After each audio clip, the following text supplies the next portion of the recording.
DBT link কীভাবে করতে হয়, অথবা আপনারা যদি চেক করতে চান যে আপনার ডিবিটি লিঙ্ক আছে কি না, তো সেটি কীভাবে চেক করবেন, তো সেটি এই ভিডিওতে দেখাবো। এর জন্য গুগলে গিয়ে সার্চ করতে হবে, এনপিসিআই লিখে সার্চ করলে এনপিসিআই সাইটটি সেটা চলে আসবে। তো জাস্ট এরপর ক্লিক করুন এনপিসিআই। ক্লিক করার পরে দেখুন এনপিসিআই পোর্টালটি চলে আসবে, খুলে যাবে। এখান থেকে আপনাদের এই যে লেখা আছে কাস্টমার, এরপর ক্লিক করার পর এখানে লেখা আছে ভারত আধার সিডিং ইনেবেলার, জাস্ট এরপর ক্লিক করবেন। ক্লিক করার পরে আপনাদের ডিবিটি লিঙ্ক প্রথমে চেক করে নিন যে আপনাদের ডিবিটি লিঙ্ক করা আছে কিনা। সেটি চেক করার জন্য এই যে অ্যাকাউন্ট ডিটেলস এরপর ক্লিক করতে হবে। আপনাদের ব্যাঙ্ক অ্যাকাউন্ট ডিটেলস চেক করার জন্য যে আপনাদের আধার কার্ডের সাথে বর্তমানে কোন ব্যাংকের লিঙ্ক আছে, তো সেটি চেক করার জন্য অ্যাকাউন্ট ডিটেলস এরপর ক্লিক করুন। ক্লিক করার পরে ইন্টার ইউর আধার, এখানে আপনাদের আধার কার্ড নম্বরটি দিবেন, নিচে যে ক্যাপচারটি আছে সেটা দিবেন, দেওয়ার পরে সাবমিট এরপর ক্লিক করবেন। তো এই ডিটেলস চেক করার জন্য, মানে আপনার অ্যাকাউন্ট ডিটেলস চেক করার জন্য আপনাদের আধার কার্ডের সাথে মোবাইল নম্বর লিঙ্ক থাকতে হবে, নাহলে কিন্তু আপনার অ্যাকাউন্ট ডিটেলস চেক করতে পারবেন না। ক্লিক করলে আপনার আধার কার্ডের সাথে যে মোবাইল নম্বর লিঙ্ক আছে সেটিতে ওটিপি চলে আসবে, তো সেই ওটিপি নম্বরটা দিয়ে নেবেন, দেওয়ার পরে কনফার্ম এরপরে ক্লিক করবেন। ক্লিক করলে দেখুন আপনার অ্যাকাউন্ট ডিটেলস শো করবে, মানে আপনার ডিবিটি লিঙ্ক ডিটেলস শো করবে, আপনার আধার কার্ড লাস্টে 4 ডিজিট নম্বর শো করবে, ব্যাঙ্ক নেম শো করবে, অ্যাকাউন্ট নম্বর শো করবে, last 4 digit, account holder name কি আছে সেটা শো করবে, অ্যাকাউন্ট টাইপ কি আছে সেটা শো করবে। মানে যদি এখানে অ্যাকাউন্ট ডিটেলস শো করে তার মানে ভাববেন যে এই ব্যাংকের সাথে আপনার ডিবিটি লিঙ্ক করা আছে, মানে আধার কার্ডের সাথে ব্যাংকের লিঙ্ক করা আছে। যদি এখানে ডিটেলস শো না করে তার মানে ভাববেন যে আপনার আধার কার্ডের সাথে বর্তমানে কোনো ব্যাংকের লিঙ্ক নেই। তো এখন আমি আপনাদের দেখাবো কীভাবে ডিবিটি লিঙ্ক করতে হয়, তো সেটা দেখাবো।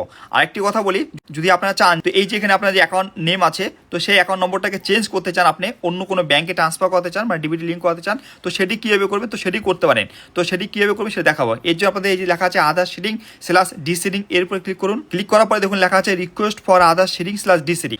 তো সিডিং করার জন্য আপনাদের প্রথমে ইন্টারিওর আধার কার্ড নম্বরটি দিবেন, এরপর দেখুন লেখা আছে রিকোয়েস্ট ফর আধার। তো আপনি কী করতে চান, সিডিং আর স্ল্যাশ ডিসিডিং।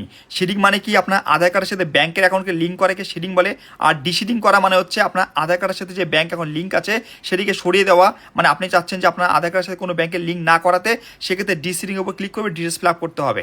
তো আমরা এখানে সিডিং করাতে যাচ্ছি, আমি এখানে আধার কার্ডের সাথে ব্যাংক অ্যাকাউন্ট লিঙ্ক করাতে যাচ্ছি, সেজন্য সিডিং এই অপশনটিকে বেছে নেব। এরপরে সিলেক্ট ইউর ব্যাংক, তো এখান থেকে আপনাদের ব্যাংক অ্যাকাউন্টকে সিলেক্ট করে নিতে হবে, কোন ব্যাংকের সাথে আপনি আধার কার্ডে লিঙ্ক করাতে চান সেই ব্যাংক অ্যাকাউন্টকে সিলেক্ট করে নেবেন। সিলেক্ট করার পরে এই যে দেখুন লেখা আছে সিডিং টাইপ, তো 3 টাইপ সিডিং হয়। প্রথমে আছে ফেস সিডিং। ফেস সিডিং মানে আপনার আধার কার্ডের সাথে কোনো ব্যাংকের লিঙ্ক নেই, প্রথমবার আপনি সিডিং করাতে যাচ্ছেন, মানে লিঙ্ক করাতে যাচ্ছেন, এর জন্য আপনাদের ফেস সিডিং এর উপর ক্লিক করতে হবে ফার্স্ট টাইম সিডিং করার জন্য।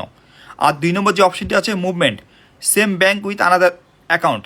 এর মানে কি, আপনার সেম ব্যাংক সেম আছে কিন্তু আপনি আরেকটি অ্যাকাউন্ট নম্বর আছে, তো সেই নম্বরে।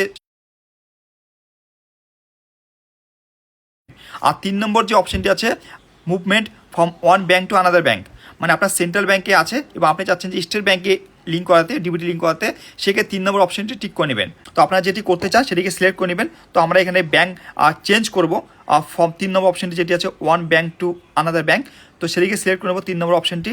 আর আপনার যদি ফেস সিডিং করতে চান, আপনার যদি ফার্স্ট টাইম ডিবিটি লিঙ্ক করতে চান, এই জন্য ফেস সিডিং উপর ক্লিক করবেন।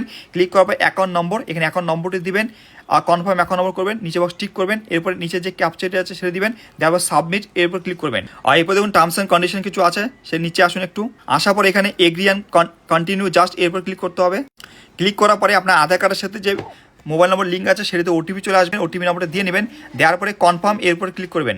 যেহেতু আমার ক্ষেত্রে এই অপশনটি আসছে কারণ আমি 3 নম্বর অপশনটিকে বেছে নিয়েছি, মানে আমার ইউনিয়ন ব্যাংক অফ ইন্ডিয়ার সাথে অলরেডি লিঙ্ক করা আছে এবং আমি চাচ্ছি সেটিকে স্টেট ব্যাংক অফ ইন্ডিয়ার সাথে লিঙ্ক করাতে, সেই জন্যই আমার ক্ষেত্রে এই অপশনটি আসছে, আর আপনার ক্ষেত্রে এই অপশনটি আসবে না। তারপরে আপনাদের এখানে কনফার্ম জাস্ট এরপর ক্লিক করতে হবে।